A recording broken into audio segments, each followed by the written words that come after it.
Hello, welcome between humans and technology. My name is Guthrie. I'm here with Susan. Hey there. Hey, Guthrie. So, today's topic, we decided to do something a little different today. We're going to talk about book publishing And writing. We've had people, acquaintances, ask, "Hey, what's you thinking about?" I'm thinking about writing a book. Yeah. What should I do? What's the path?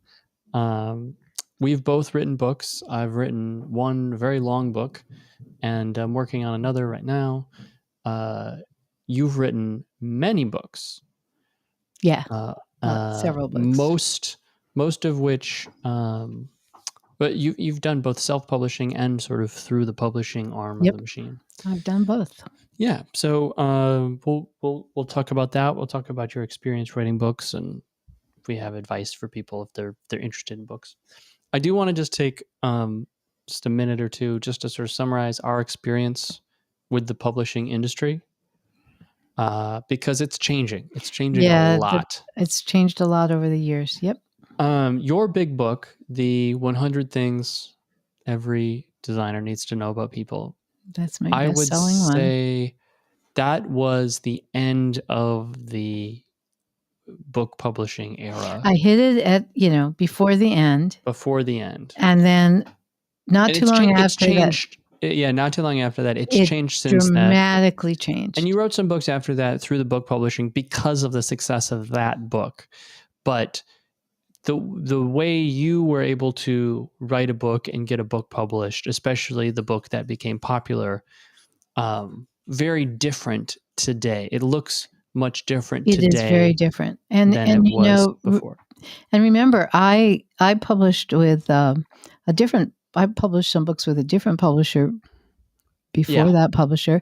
And then to me, when I really realized how different it was when the first publisher I had for some of my books came back to me and talked to me about. So I had my first publisher, which was Wiley, and then I had my second publisher, which was New Writers, which then got sold to Peach Pit, which then got sold to Pearson. And then after all that, Wiley came back to me about another book. So I got to, and the arrangement with Wiley on this proposed new book was so radically different than when I'd worked with them before. Don't jump in too much. But I'm just saying things have really radically changed in the book publishing industry. So the big thing is that we had I guess the book publishing industry it was a very large industry for a lot of years. Employed a lot of people. There were a lot of players. People bought a lot of books. In the mid 2000s, two big things happened. The first was Amazon and the switch from buying books in a store, which is, Barnes and Noble was a big deal, or your local bookstore, to buying books online. And buying books online, there's a reason, Amazon, right? A to Z. And Amazon started, for those of you who might be young, they started selling books. They were a book seller. They didn't sell ice cube trays. Okay. Except, he tested the whole idea of online marketing with shoes. Anyway, did he? Yeah, but keep going. No, it was books. Amazon's big breakthrough was selling books. That's what he sold. Books make a lot of sense to sell because they are hard and relatively small. They're relatively inexpensive to ship. You don't need a whole lot of fancy packaging because it's a book. It can take a little bump or two, versus vases. I don't know why he started with books. Books are they have a high degree of commodification. You buy the books and then you have them They're the same anywhere you go. You don't. Books Probably are less returns than other things. sure less returns than other things. It's very books also make a lot of sense because it's very hard to get deals with big players in a market. So, for example, if you want to sell Nike clothing, right, you have to go to Nike corporate and get a something, and you're a distributor in a warehouse and this and that, because Nike wants to sell their clothes, but they can sell their clothes through Nike stores. They don't need you, so you sort of need the right distribution channel. If, for example, you want to sell like Netflix, right? Originally, Netflix got all this great content because Disney and all the other companies were like, well, we'll just wait. You're saying you'll pay us for these shows that we already made and we just get extra money? Sure, have the rights for 2 years. But then they realized, oh, wait, we should have our own streaming platforms. Let's not. Why is Netflix is making all this money? Because they have all of our content. Let's turn that on its head. So you know it's very hard now to get content for like movies. Books are traditionally have never been like that. Maybe it's because of libraries. There's a social norm that books should be available, but very rarely traditionally were there books that you could only buy. Books, the exclusive in-house book brands of Barnes and Noble. Get the latest Harry Potter book only. Yeah, no, it wasn't like that. It wasn't like that. There were bookstores. You'd go in a bookstore and they'd have a bunch of books. That's right. So in some ways, starting with books makes a lot of sense because it was easy to get access to the same books that anyone else had. So the only thing you have to do is you win on price, and now you're in business. Yeah. And that's what he did. So back in the number of years ago, there were a lot of book publishers. There were a lot of book retailers. People bought a lot of books. So Amazon was the first big thing. And, obviously that buying online disrupted a lot of markets, books included. The other thing that happened, of course, was also Amazon, but other places, was ebooks. People started reading more on screens, on phones, on Kindles, on tablets. Yeah. And that really changed the industry again, because it's just cheaper to send a little 3 megabyte file than it is to send a 2-pound book in the mail. So these things fundamentally changed the industry. The proliferation of the internet meant that people had a lot more amazing ad-supported free content at their fingertips, like a TikTok or Instagram or social media or whatever it is, YouTube. And so spending large quantities of money on books to clutter a bookshelf decreased. Now, people still read a lot. In fact, I've heard some studies that people are actually reading more than ever, but it's not always spending money on long-form books. In the same way that people listen to a lot of music, but it's not spending a lot of money on albums, they're just streaming things on Spotify. Correct. So whether or not, people are reading or not reading or this or that, there is no question that physical book sales have declined. Yep. And so with the lack of revenue, there was not enough money to support a lot of the players in the industry. Yep. So you should recount your book, The Neuro Web Design, because there was a huge consolidation. So originally, do you remember who you wrote that book for? What do you mean who I wrote it for? I mean, what publisher? The publisher. Oh, initially the publisher was was it Peachpit? At that time, yeah. I mean, it was, let's see. No, I'm just doing by name only. Who was the name at that time? Yeah. Yes, it was Peachpit. It was Peachpit. So they were a publisher. And publishers, if you don't know, they have employees. They help people write books. And then once they have those books, they distribute those books to the world or through other distribution channels, and then they get the royalties from the sales, and then they send the royalties to the people who wrote the books, and you get some small percentage. Very small percentage, but yes. Yes, we should say that industry norm for books traditionally has been about, we'll just say 8 to 16% of the sales price. Yeah, probably usually 8 to Usually. 12%. So if it's a $20 book, you as an author may get $2 of that sale. That's correct. So that's a lot. But that does include the cost of making and shipping and storing the book. Yes. And printing a book is not free or cheap either. Correct. It's a lot of pages, a lot of paper, assembly, warehouse costs because they're big. So that's maybe $10. So it's not, but still $2 on a $20 sale. Unless you're Stephen King, you're probably not going to make a career out of it. Okay.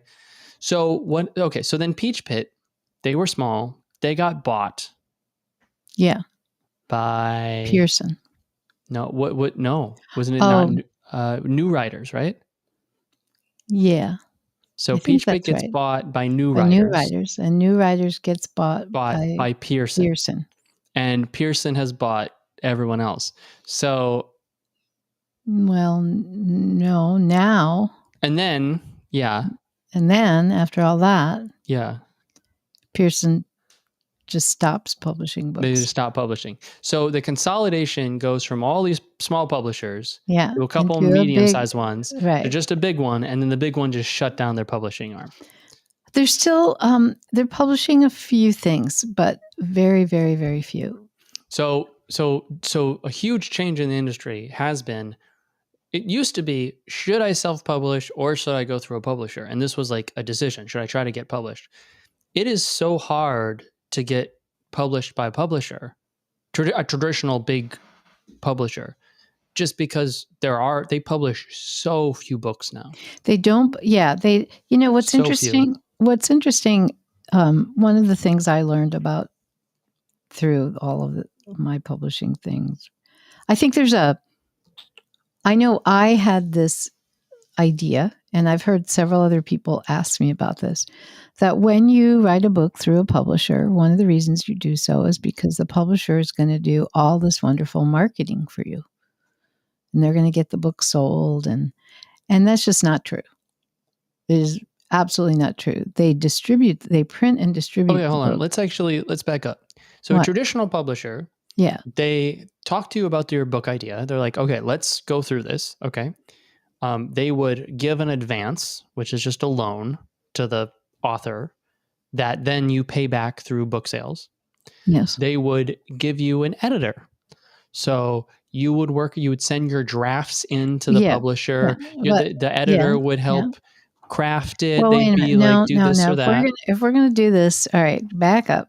I just wanted to lay the saying of like, what did a traditional publisher do? Well, then let's talk about it. And first of all, I do want to make a point that all my experiences with writing what's called trade books, nonfiction books, the fiction world might be different than any of this. So I know nothing about writing fiction. All right. It's all nonfiction. So let's back up. First of all, everyone thinks, oh, you're going to have an agent who's going to sell your book. You might, but not for a nonfiction. You don't necessarily need an agent. For fiction, I think you do. But one of the most important relationships you forge if you're going to work with a publisher is with what's called the acquisitions editor. This is not an editor who helps you write the book or who fixes your typos or anything else. Book publishers have a certain schedule. They'll publish books twice a year or 4 times a year or whatever their schedule is. And they only publish books. They have a committee that comes together and says, what are we going to publish this year, this time around? And you cannot get in front of that group at all. No, nobody outside can. There are people called acquisitions editors whose job it is to go find good books and good authors. So you got to know an acquisitions editor who will then help you write together. You and that person will write a book proposal, very specific. You got to work with him or her, and they present it to the committee. And the only way a book is going to get published is because an acquisitions editor is excited about it, and he or she sells it to the group, and then they say, okay. And at that point, yes, then you're going to get a contract, and you're going to negotiate an advance, and you're going to negotiate what percent royalties you're going to get. Then they put together a team. You get what's called a developmental editor. That's a person that helps you figure out the structure and the order of things in the book and who's your audience and that kind of thing. You get a copy editor. That's the person that's fixing your typos and your grammatical errors. You may get probably get a graphic designer who might be designing the inside color and graphics. You might get a book cover designer who's designing the cover, front and back cover. You might get the PR team if you're big enough, where you go where they'll set it. Well, hold on. You could back true. in the day, right? I did. Yes, they set up a book tour. They had conferences they wanted me to speak at. Yes. But they'll do book signings, that kind of thing. Yes, traditionally in yes, a world that existed for some people. They do all the back end stuff that you don't see. ISBN numbers. They do ISBN numbers, distribution channels, layout. I mean, you'll see the layout, but printing, distribution channels. That's a very big one. Overseas rights, foreign language translations. There's all this stuff going on that you don't even know about. However, it is even back in those days when you had all of that stuff, and that's all, and they are paying for all of that. Okay. Yeah. So that's why you're getting $2 on a $20 book. Right. Because they got to pay for all that, and that's a lot of stuff. It is absolutely a lot of stuff. But they, even back then, expected, and they would only take on a book. In the book proposals, there's always a part of the book proposal, which is, how are you planning, you as the author, how are you planning on marketing this book? And the first time I saw that on the book proposal form, I was like, what? I'm not marketing the book. You guys are going to market the book. No. So the author has, so they really, one of the reasons I got to do it was that they accepted my proposals was, I was a consultant. I was a speaker at conferences. Oh my God, they loved that. Right. And so, you do public speaking. What conferences do you speak at? But it is possible that by the time you did your book, the industry was already changing. It's possible a decade earlier, it was a more common experience where not a lot of people got in the door. It was hard to get your book published. But once you were through the door, you got access to more support. Because I know authors, I got access to support. No, I was there. No, but it's different, because I've known authors where the publisher would pay for a book tour. They would pay to send the person on the road, set up events at hundreds of places, do all this stuff. Yeah. You didn't get the A tier. I didn't get the B tier publishing marketing stuff. No, you didn't get billboards yeah. Good, because for some artists, right, like they are getting I understand way more stuff. I never got that. I wasn't traveling first class here. No.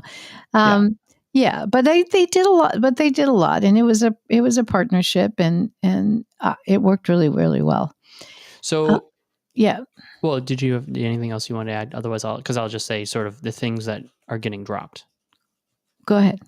So one of the first things that did change was they dropped a lot of the marketing stuff, right? Yeah.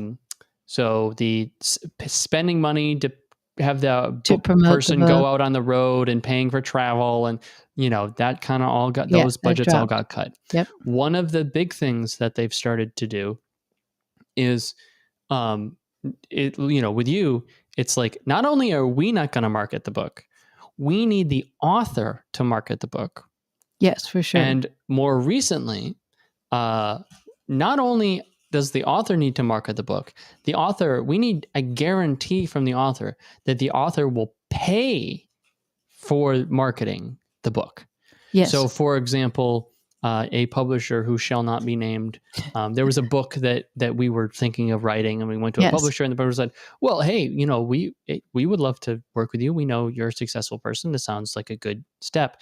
But here in the contract, we will just need you to guarantee that you, the author, will buy 10,000 copies of my to own give book. out at all the conferences that you speak at. I could give them out, or I could sell them. They didn't care, but I had to purchase. Personally buy 10,000 within the first copies. Year.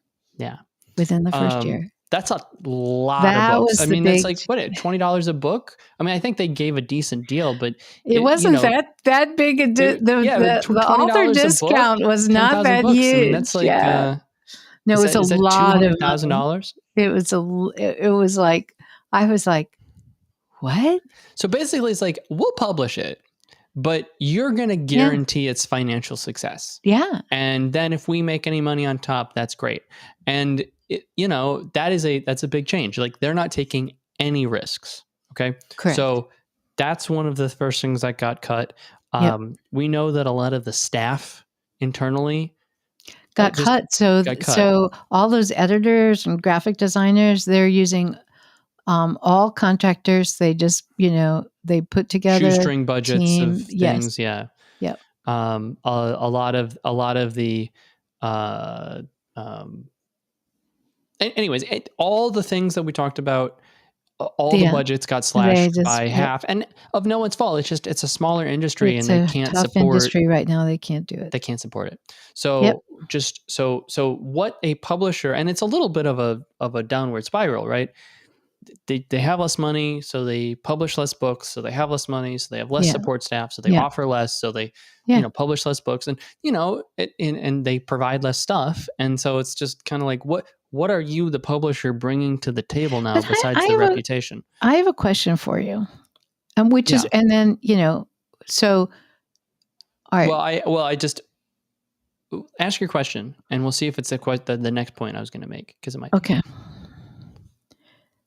My question is, before this whole downhill thing, self-publishing was always a thing, but it meant a lot to publish a book with a major book publisher. There was prestige to it. There was prestige, no doubt about it. When I had my first books published, and with one company, and then some more books with another company, the fact that I was an author at major publishing companies, it helped my career, and it meant something. Do you think it does anymore? What? So if you say, I'm so-and-so is the author of this book. Hold on to that question, because now we're getting into self-publishing, and I'm almost ready to turn to that. All right. But let's just hold on to that question. Okay. One, I think you're totally right. And it used to mean a lot. And part of the reason it used to mean a lot is there weren't very many people who could get through all those gates. Could be a good enough writer, could have a good enough concept, could have some connection, or be able to get hold of an acquisitions editor, the whole thing, and for the editorial staff there who knows books, to be like, this is a good idea, that this will sell, right? Boom, boom, boom, boom, boom, and then to actually be in the marketplace and sell. Like, it's a small list, and there's a lot of gatekeepers, and it was hard to get through. So if you got through, much like, I don't know, getting into college or something, like, you should be celebrated, you should be rewarded. I mean, I don't know. No, that's fantastic, right? So so I think there's a you want to call it a cachet, a certain prestige. I think it was warranted because it was hard and it was rare. So, or maybe a better example is like making it to the Major League Baseball or something. Yeah, I don't know. Like maybe not, lots of people want to become a professional NBA player. Or getting signed by a record label or something. Yeah. Very, very few people do. And if you do, that's a big deal. Okay, so that's okay. So we'll turn to. I mean, that has changed as self-publishing has taken off. But before we turn to self-publishing, Yeah. I will just say, as a quick addendum, there are some small niches that the publishing companies still they still do stuff in because there's profit to be made. Yeah. One of them is college textbooks. College textbooks have been very profitable for a long time. Yes. They will continue to be, and I don't want to do a whole thing on college Yeah. textbooks, this or that, but that is an area that Yes. they still play in. Another area is growing. We'll just call it learning platforms. Yeah. So, for example, Pearson, amongst other, what they're sitting on is they're like, well, we don't sell physical books. Like that's not what our company is anymore. We sell knowledge Yeah. and content.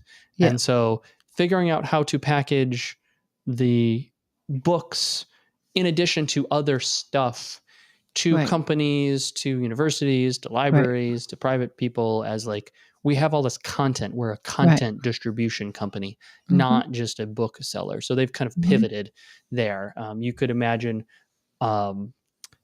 there's like the How To for Dummies series, right? So imagine a book publisher, instead of publishing a book with the How to Do This for Dummies, you'd have the library of Right. how to do everything for Right. for dummies, and it's 1, 2, 3, 4, 5, and they so they're selling digital access to this compendium of knowledge. So they're sort of trying to transition and move on, and I think there's money to be made in that sort of digital content space, and so they're putting resources there. And the other types of books that still exist, big popular fiction. It's small. Yes. No, but fiction it's there is still they're not going to take as many chances. Right. It's like it's a much smaller pool. But like if you're Stephen King and you want to publish a book, they're there. There's a lot of there's a lot of so there's still the big hit, niches. big fish, big time Definitely books. So that's still there. And then the last one that they do is the business books. And these books are popular because there are a lot of CEOs who maybe have a lot of money and have something to say. And they go to so-and-so and they're like, hey, publish my book and I will buy 15,000 copies. That's right. Day one, because I am trying to become famous, become a thought leader, become a famous politician. And so it's not really about the money. It's just about the cachet of being published. That's right. I want to be published. And so it's sort of a pay to play situation. Yes. In some capacity. So there's a ton of those business books written by rich people, CEOs, politicians, who very much do a pay to play. I mean, if we're being sort of cynical, for example, a lot of Supreme Court justices will write books, and then it just so happens that when the Supreme Court justice writes a book, various organizations will buy 20,000 copies. How about that? Yeah, how about that, right? So are they to kind of and maybe if you're just because they want to give the books out to all these people to bolster the political kind of vision of this Supreme Court justice. So there's sort of books that are not books that are being published, books that are part of a broader marketing campaign. And they're just sort of an arm of that that marketing. Definitely. And those that still exists. Yep. That goes on. Okay. So that doesn't leave a whole lot of wiggle room for people like me, people trying to write the next great American novel. Yes. Or not novel, but just great, next book of their ideas. Yep. So now we can transition to the self-publishing world. Okay. Where we have done a number of self-publishing. I think, like many places, self-publishing used to be a kind of a thing, and then Amazon ate it all and killed it all. And now we're sort of on the other side of that, where now it's starting to branch out again. It's becoming big enough that there are multiple players in the space and other places to self-publish and figure Well, stuff out. I think And that's self-publishing used to have a bad, I don't know. It used to be, in fact, the term that was used was vanity publishing. Okay. Yeah. And so many years ago, if you couldn't get your book published by a real publisher, you would self-publish it, and at probably great personal expense. great personal expense. It was very expensive, and you would have to buy never 10, sell. and Yeah. because you'd have to buy You'd have to print 10,000 copies. You'd have to do a print run, and the print run, you couldn't just print on demand.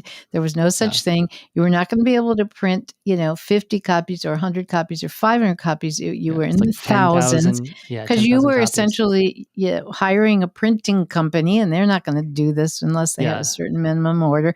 Yeah. And then, of course, they ship you the books, and they sit in your basement, and you give them out to, your nieces and nephews. And so it was called you can try, and you call up the mom and pop bookstores, and you try to get distributed they will never take your book. They'll never take your books. Why would they take unless your you books? live in a small town and then some small town I'm just booksellers, saying you could hustle a little bit to try and sell your books. It's impossible to sell your books to that was just like we kind of outlined what the publishing companies used to offer. Yeah, that's what self-publishing used to be, and very expensive. Very expensive, very difficult. Okay, now so we're in a new era. So a bunch of things have changed. Yeah. And it's sort of done. It's slid slowly, right? It wasn't like it wasn't overnight. It was a slow slide. But now that we're on the other side, a couple things have happened, and I'm not going to go through the history of because like I said, like Amazon killed all the options, and then now more options are sprouting and whatever. Right. The big things that have changed is the huge change is printing on demand. Yes. Amazon led the way with this. They get a lot of credit. They have a self-publishing option called Kindle Direct Publishing, KDP, of which we happen to do our stuff through them. I have looked into other places. I support the other places. I don't think one is better than the other these days. But when we started self-publishing, which was a lot of years ago, they had several advantages. By far the biggest is printing on demand. So you can submit a book to them and hit a button, and a copy will show up at your doorstep for like $16.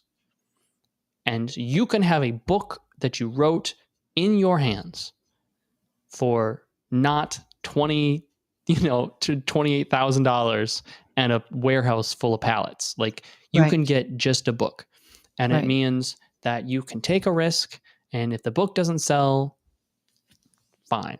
Right. And it's not a big deal. So they figured out a way to do that. The other thing that they do is Amazon happens to have a huge marketplace for book selling. They're still the leader in selling books, probably. Yes. They have the whole Kindle thing. So they have a huge digital book publishing distribution channel. They also happen to have all these warehouses. So you pay them money. They print on demand. They keep a couple books in their warehouse. No big deal. You don't have to deal with storage. You don't have to deal with shipping. You don't have to deal with returns. You don't have to deal with payment processing. You don't have to deal with upfront costs. Right. I mean, and that was a huge game changer when it comes to self-publishing. Okay, but there are some caveats. Well, before you do the caveats, let me just say what else self-publishing offers. Yes. Before we get to the bad sides. Okay. It is true that back in the day, self-publishing had a negative connotation on it. Yes. And probably still does a little somewhat. bit. It doesn't have this, you're still missing cachet. Because so few people now can publish through a big publishing company. Yes. It means that the vast majority of people will have to self-publish if they want to publish a book. Yeah. It also means that people of renown will start to self-publish as well. Yes. And so back in the day, only kind of like weirdos would self-publish. And now I would say most people self-publish most books. Yeah. And so it's just different. There's not as big of a stigma about That's right. self-publishing. That's right. And also, there are other places that you can publish that gets you in streams of commerce.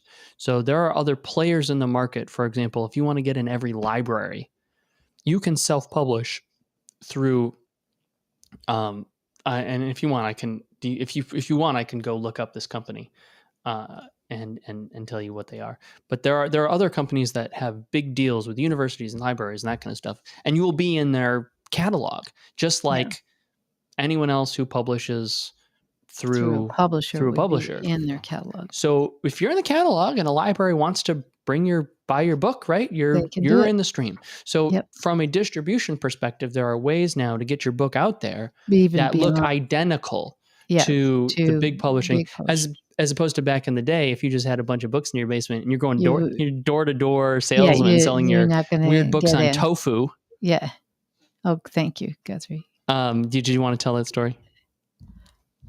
Kind of the first book I ever wrote was a tofu cookbook.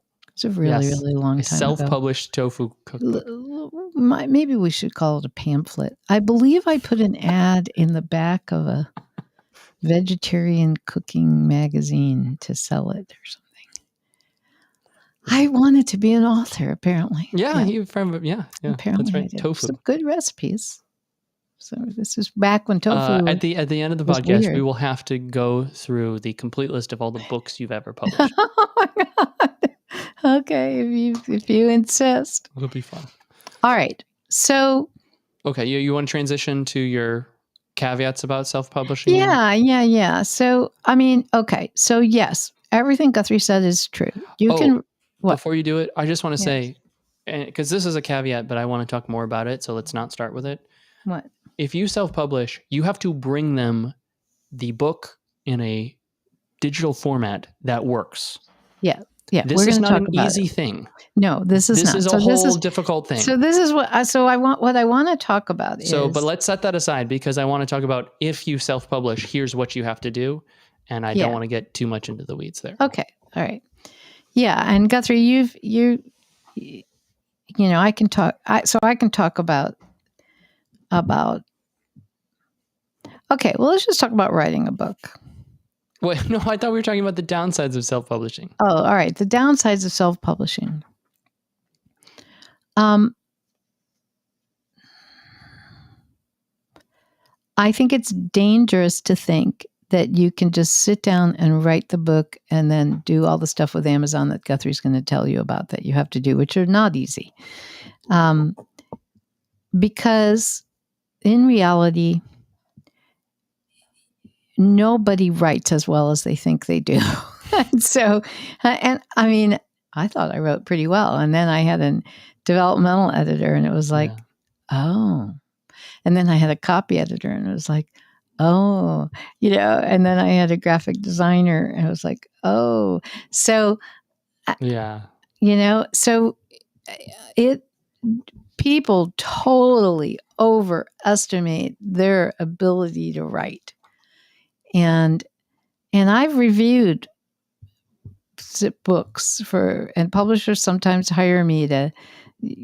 to hire me to, you know, could you read these chapters that this author has submitted and let me know what you think? And it's like, oh my God, how could they write like this? So you're going to need help. You're going to need an editor. Unless you are doing things on a shoestring budget, but then you sort of get what you pay for in some capacity. So you're going to risk writing a book, and you love it, and it's not well written. It's not well written.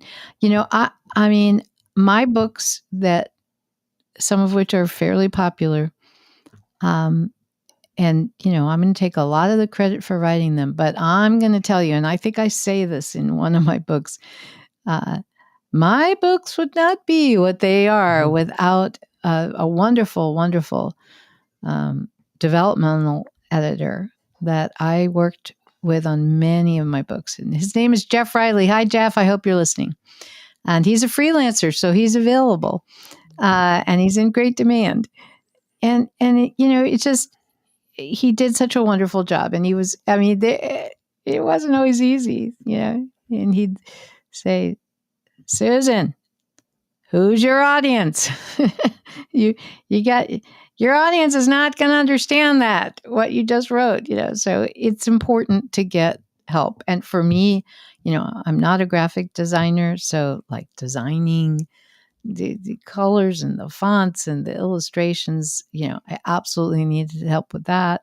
So it means that you are going to have to spend some money, because remember, we said the publisher used to pay for that. So if you're self-publishing, you have to hire the editor, you have to hire the graphic designer. So just beware that it is not going to necessarily be free, and that most people really do need some of that. Another problem, and again, I don't want to get into the weeds about the content, because we'll talk about what a writing a book looks like. Another problem is you have to deal with the riffraff. I think it's riffraff, not a T on the ends of those. Riffraff. What do you mean riffraff? No, just riffraff, no T. So, but what are you talking about? When you, even though your publisher didn't do much to promote your book, from time to time, you could go into a Barnes & Noble and your book would be on the shelf. That was so much fun. I know, it was the most fun. But I used to take pictures. There is a quality standard. When you're in Barnes & Noble and you walk around, you pull a book off the shelf, someone is going to like that book. Yeah. And it's going to be well written, and there's probably not going to be any typos. And well printed on nice paper. Yeah. So when you're these days, self-publishing is a morass because anyone can publish. Yeah. So yes, you may have hired a great editor. You may have done a good job. It might not have any typos. You may have laid it out well. That's fine. But the next book might be total garbage. The next book was just there are publishers online who are spamming AI, and they're just coming up with novels, and then they throw 10,000 novels online, hoping that one of them sells for money. So the point is that if you are self-publishing, when you went through a publisher, yes, maybe they didn't do a lot to promote it, but at least the books it was next to, there was a level of credibility that your book meets a certain quality standard. And when you are self-publishing, your books are next to AI garbage, weird stuff. Right. And so you have to do a lot of work to have an audience. Yes. To make sure that the audience trusts you. Yes. To make sure that that they're treating your book like a book that went through a publisher, not just another garbage book. Because because other books online on Amazon are garbage. So that's a downside in that just because your book is good, there's a reputation of bad books. You could be surrounded by garbage, whereas before you probably were not. Yep. Your book might have been the worst book on the shelf in Barnes & Noble. My book was not the worst book on the shelf in Barnes & Noble. But no, I understand what you're saying. Yep. But that's not necessarily a bad thing, right? There's a lot of really great writers whose books are on the shelf. But you do have to develop your own audience. And that's back to the marketing. You still have to do all of your own marketing, right? Yeah. So that's absolutely true. But so you probably need some help. You probably have to spend some money. Go ahead. One more pro, because then we should talk about the process of writing a book. Go ahead. You get a larger cut. You get a larger cut. You get a larger cut. And you can get more than the 8%. For our book, we publish a 300-page book through Amazon. It is a soft cover. They also offer hardcover now, which is great. It's a soft cover. I would say the printing quality is fine. Medium to medium bad. Yeah, it's not as good as you might get from a publisher, but fine. It's fine. It's I believe for the printing of the book, we pay, we'll just say $6 to $8 per book. Mm-hmm. And then depending on where it sells, they have a very complicated thing. Is it sold here and this, blah, blah, blah, blah, blah. Right. You should assume that they'll take 20 to 30%. Right. 20 to 40% maybe. So that means if you sell a $20 book, that it's $7, even if it's $8 to publish because there's color. Color's cheaper than you think, actually. That's $12 in net profit, and then they take 20 to 40%. So instead of $2 on a $20 book, you get 4 to 7, 4 to 6. Although $5 you have to per book. do you have to pay for things up front, and you have to do all your own marketing. But that's okay. But it is a significant, and that's a $20 book. You more get set your own money. price. It is, yes, and these are absolutely, these are advantages. Yep. Yeah. So in theory, you don't need to sell as many, and especially, and we try to keep our prices low on our books. Yes, we do. The other nice thing is that scales really well, right? So if you sold that book for $30 instead of $20, right? Now you're making $20 net on the book, and now you're making like $15 per book sale. So it's actually like a 50% royalty, rather. If you can raise your prices accordingly. Yep.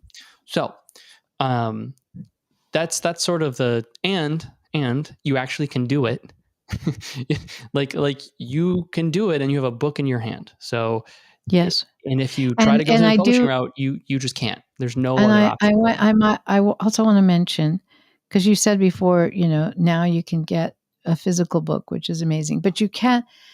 Somebody was asking me the other day. They said, so you can't sell it as a Kindle book?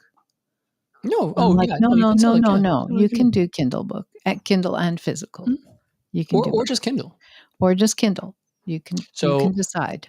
Let's talk about, now we're getting into the nuts and bolts of the selling. Yeah. Let's talk about the process of writing a book. Yeah. And let's try to be somewhat brief, because, we're not, neither of us are experts on, we've written a lot of books, but I wouldn't say, so we have experience, but I wouldn't say that we necessarily have done things the right way when it comes to how to write a book. That's true. Would you say that's fair? I have a lot of experience, but there's a lot of ways to write a book. There's a lot of ways to write a book. So would you agree that step one is to have an idea? I would. Okay. So first you have an idea. That takes, maybe that's your whole life. It all comes together. Seriously. Yeah. Seriously. Right. I think a lot of people, when they talk about like first albums, like why are first albums of bands so good, and the sophomore albums, not as good. And a lot of people say, well, you've had your whole life to write the first one and only a year to write the second. That's like a good, so you have to have a good idea. Mm-hmm. Then usually that idea becomes some sort of outline. If it's a fiction book, right, you have some sort of plot. Let's stick with nonfiction. Vision. Let's stick with nonfiction, right? So just for me, I wanted to write a book on UX management. So I started a Word doc. I started filling it out. I wrote the broad sections that I thought I wanted to hit. In those sections, what were some of the chapters? Not all the chapters. It's not perfect. But and I do want to say that there's a lot of different ways to write the book. I think you do have to start with an idea. Then sometimes you write some parts of it and then think about the organization. Some people will outline the whole thing. You tend to do a lot more outlining and then successive filling in of detail than I do. I put my notes into bullet points. Yeah. And then I have my bullet points and I turn that into... And I don't write that way. Write that way. So everybody's a little different. And actually, I want to say that of all the different books I've written, I've never written any books exactly the same process. So the book itself or just my thoughts about it, the process is it one changes. Idea? Is it a compendium of information? That's a lot of ideas. Yeah. Sometimes you just, you get an idea and you start writing, and then it morphs over time and you go, you know what? No. And I think what I need to do is, so there's some changes that can go on. But yes, basically you have an idea and then you start outlining and then you start writing. All if you're working with a publisher or someone else, if you're writing with someone else, it's very hard because you know what you want to say.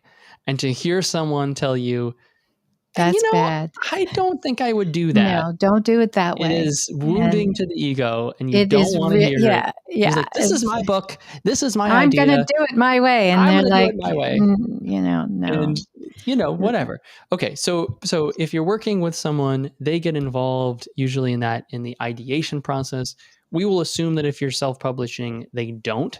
I think most people don't have someone to bounce ideas off of, but Yeah. not someone who Who's really looks at the developing outline it with top to them. bottom and says, "No, Yeah. don't write a Right. chapter on that. Right. Let's change this. Change the order here." Yeah. Probably if you're self-publishing, you've done have a a fair copy. amount You of have an writing. editor. You have an editor. You might have a developmental editor and a copy editor. If you're doing things the right way. But Okay, probably, so you have an yes. idea. So you have an now you outline. go through. Let's just say you have a draft. You have a draft. The way I write is I start to fill out those sections. I don't do it sequentially. I kind of open up and I have my list of here's the things I need to write Write about, and you pick which one you're going to work on. You kind of work on it. And you build that out. I strongly recommend that when you get done and you've actually done it, you've written all the draft of the book. 50,000, 80,000 words, whatever it is. And you're just like, this is amazing. I can't believe I put so much work into this thing. Yes. And the dirty secret is now your work begins.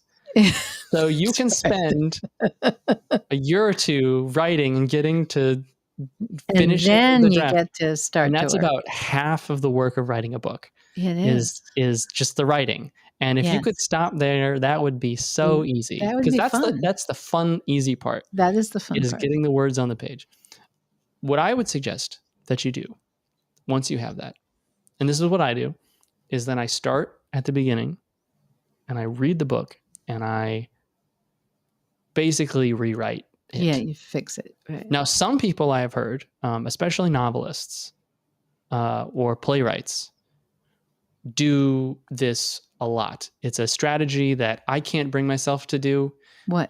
But the guy who I think this is true. I hope I don't mess this story up, but it's the point nonetheless, even if it's apocryphal. The guy, the famous playwright who wrote the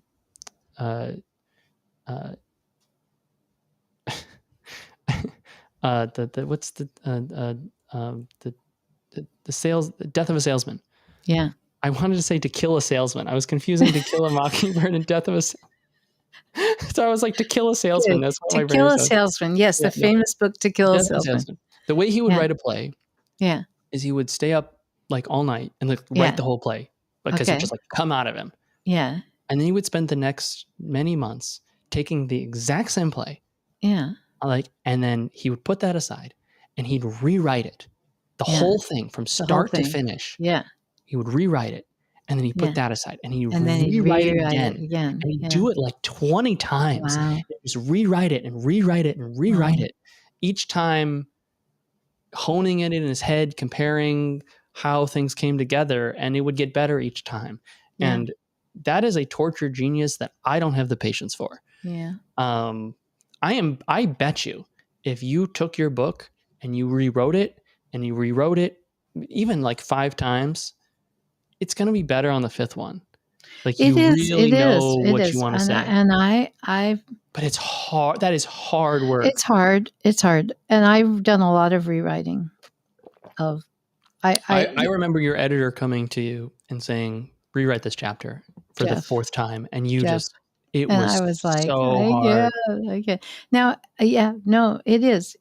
But it needs iteration. And, you need to walk away from it and come back and reread it. And then you go, oh God, that's why did I write that? Or that's not clear. I got to fix that part, which is, by the way, never ending, which is also why. At some point you have to stop, right? You have to know when to be like, it's good enough. And I'm telling you, that was one advantage of having a publisher, because they had a schedule and you were committed and the whole thing would fall apart. I mean, in the contract, it says, if you don't deliver by this date, you're done. That's it.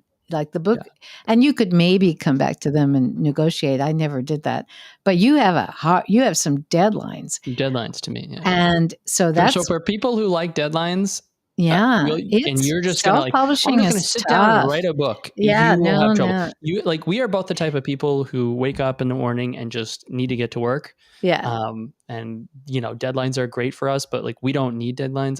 There are right. lots of people out there who like if they don't have a deadline, they It's just not going to happen not gonna. ever. Yeah. So Anyway, yeah. yeah, So, so there's a lot of editing and rewriting and editing and rewriting. All I right. would say for me personally, Yeah. because when I self-published, I wrote out each chapter and I Yeah. had that done and I put the chapters together and then I rewrote it probably twice. I Yeah. went through and I read it and I reorganized stuff And then you gave it to and someone at some someone point else you're to just read like, yeah, too. you read it and like this page just isn't very good. Like this was Right. just I was tired when I wrote this. Like this is Whatever. bad, and then you just rewrite it. Yeah.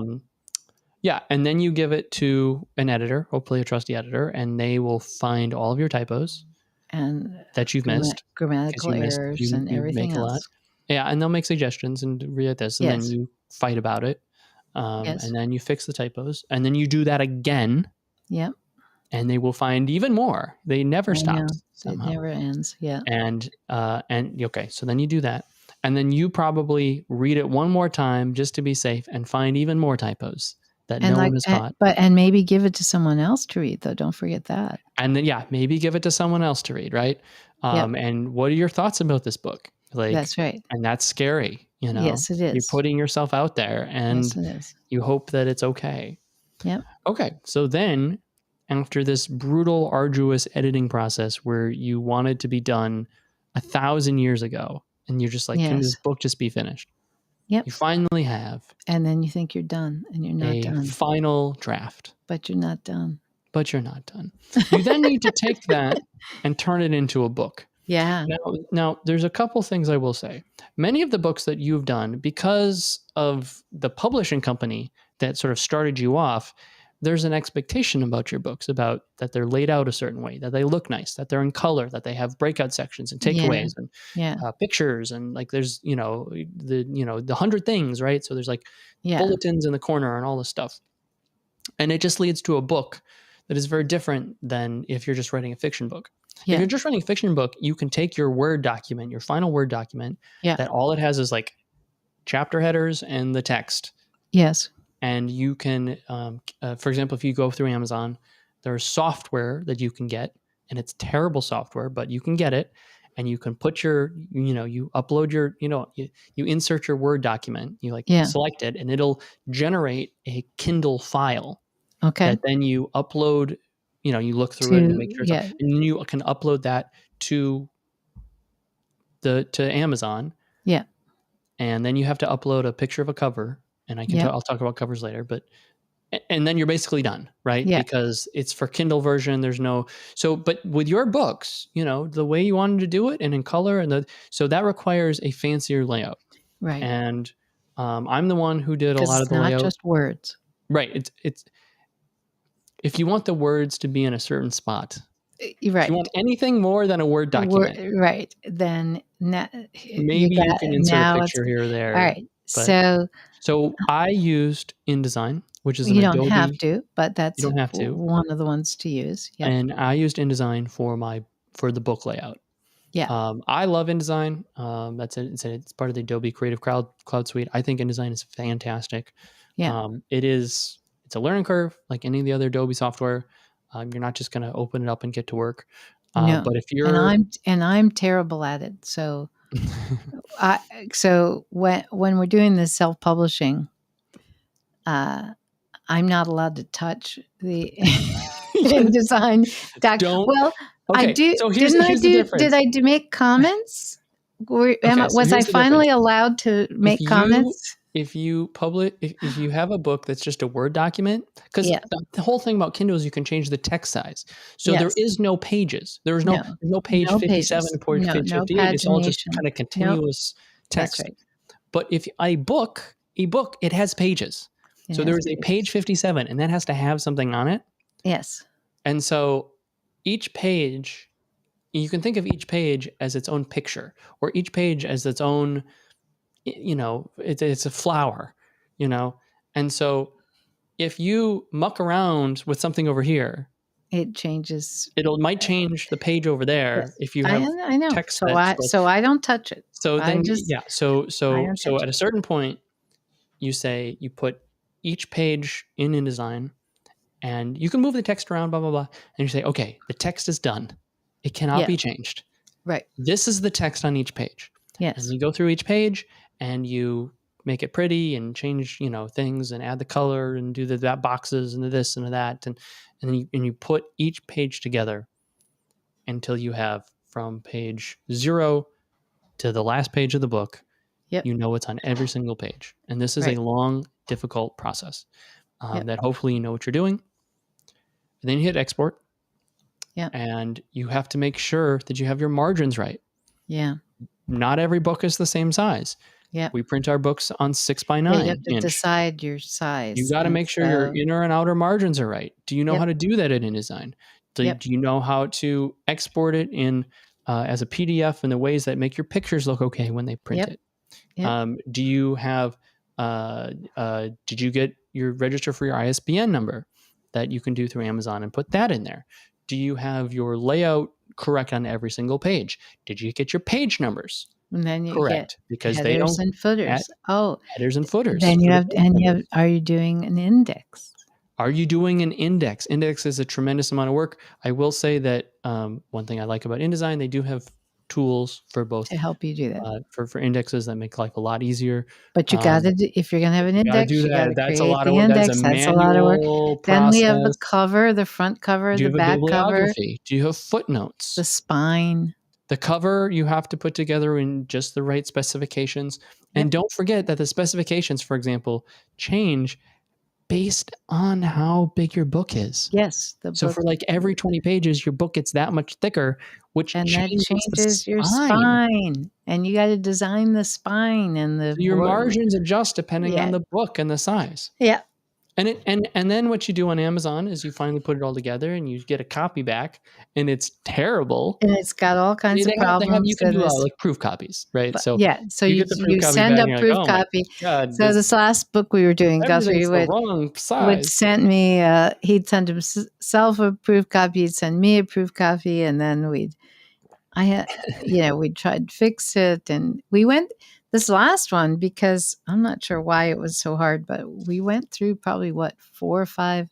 I have them up there on the shelf really behind smoothly. me. No. You should that was expect- smoothly. Yeah, okay. yeah. You should expect that if you're Because actually we doing did page like layout, 4 oh proof my God, copies. you 10. I think my first book I did like Okay, 10 copies. 10. Yeah, you just find But problems. luckily, that's not too. You go through and you it's not a find a big place deal. where like instead of a single space like You have between a paragraphs, double. there's a double space there. Yeah. It was like, well, Anyway, so it is.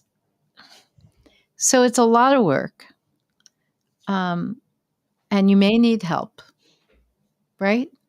again, easier if you just If do you're just a Word writing doc text, I know, with chapters. I know, but I don't.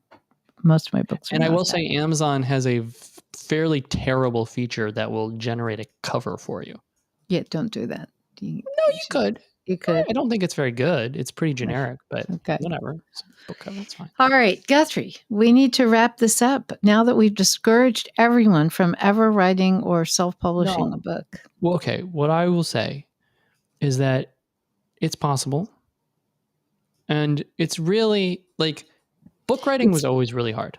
Okay. But it's Back in the- much more hey, possible back to in the do day- this now. Yeah. Back in the day, you would take your written stuff to a book publisher, Yeah. and then the typesetter Oh, would yeah. have to Okay. put Okay. Yeah. No, we're each talking individual character by letter. hand I in know. order. I know. That was I what know. letterpress That was. what I know. They had I to do know. that for every I single know. page. So it's Can you much imagine easier how long now. it took to put every character in the Bible in the No. right order? I mean, No, I don't. that is a labor of love right there.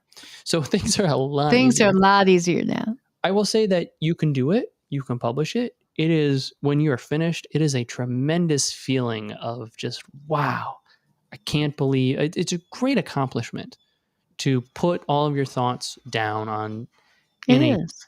bundle and a package that you can hold in your hand. And that's an amazing feeling. So if you want to do it, I mean, I say go for it, but you should Yeah. expect especially if you don't have the support of a publisher, that Yeah. writing a book will take somewhere between 2 and 4 years. Wow. You think so? I do. From the beginning to formulate your thoughts, Well, yeah, I putting your don't, thoughts down, because we have to all the self-published, revisions. because I've self-published several books now, but they've been those self-published my books that are self-published so far, excluding the tofu book, We'll get to that. were second editions. So We got the rights reverted back to we us. had the rights So we reverted to us, had and the so we were text able and just to had to. start from there and then make changes and so on. Yeah, you've written one book and now you're working on your second one, both of which were self-published from the beginning. So you have more But experience. how long did it take you to write one of those 100 Things books from beginning to end? I mean, that was over a year, right?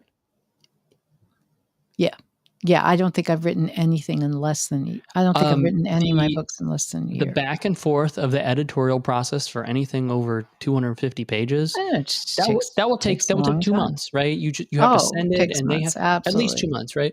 Oh, Two yeah, there yeah, and yeah, back, yeah. and there and back. More than 2 months. Yeah. That's the drafting, and then the copywriting, editing. Yeah, That's yeah, like yeah. another 2 months, Yeah, and then the publishing, and you got. I So did not write anything in under. when you want a draft copy, you submit it to Amazon. It takes like 10 days for them to print one version and ship it to you. It's got to ship it to you. It's not in an Amazon warehouse. It doesn't exist. Right. So that's a week every time you do that, right? Yeah, So yeah. we said what? We did 4 or 5 times. That's another 2 months. Yeah. So just the raw back and forth It's of gonna just the take editing months. process is 6 months. Yeah. So yeah, you're probably looking at 2 to 4 years to have the final copy available in your online, hand. in your hand. Yeah. So it's quite the process, which is really interesting, I think. But we like it. The Either last that thing, or we're gluttons for punishment. I don't the know. last 'Cause we thing keep doing is it. we have to go through all the books that Oh, you've yeah, you've God. ever published. Do you have the list, or am I? Well, let's see supposed if we to can put it together. in order? Yes. I can probably do this. You ready? Well, you wrote them all, so I would. No, hope I don't take too much so. for granted here. Okay, Okay, we're going to Start at the start beginning. with the tofu book. The tofu book. Yeah. Do you remember the name of the book? No. I have it. I have a copy floating. What around. is it? What's the name? No, don't go get it. But do you know the name? Not off the top of my head, no. There's a book I don't know if you know about called that I wrote. I don't know if we've ever talked about. That was self-published in a very old-fashioned way, which is called. Oh shoot! Well, we'll forget that one because I can't remember the name of it. But okay, what's next? What was your first textbook that you wrote? Well, not textbook. The first trade book that I wrote. Guidelines for enterprise-wide GUI. Okay. That was the first that one. That was in the 90s. That was in the 90s. Okay. Then came kind of a redo of that called GUI Design Essentials. That was April 7th, 97. I have that pulled up. Okay. Then came Designing Voice Interfaces. That is not the name of the book. Designing. What's the name of the book? It's Designing Effective Speech Interfaces. Thank you. That's what it was. I knew that's what it was. Yeah. Wiley. That was 2000. Okay. Then there was a gap. Then there was a break. Mm-hmm. Then there was wait a minute. Neural Web Design, What Makes Them Click. 2008. Yes. Right? 2009, but yeah. Then there was 100 Things Every Designer Needs to Know About People. You missed a book. Oh, wait a minute. I did? That you self-published. The Chance of a Lifetime. Yes. When was that? I don't know. I don't know that one. Probably about 2009 or 2010. Yeah. That was an old style self-publish. Yeah, old style. With the various form boxes of us. books in the We'll basement. just say it was in the self-help genre. I wonder if I still have those boxes of books in the basement. I'm not sure. You do. I do? I might have thrown them out. You probably had a couple of copies still around. Okay. Yeah. So, all right. So then was 100 Things Every Designer Needs to Know About People. That was, the first edition was 2012. Okay.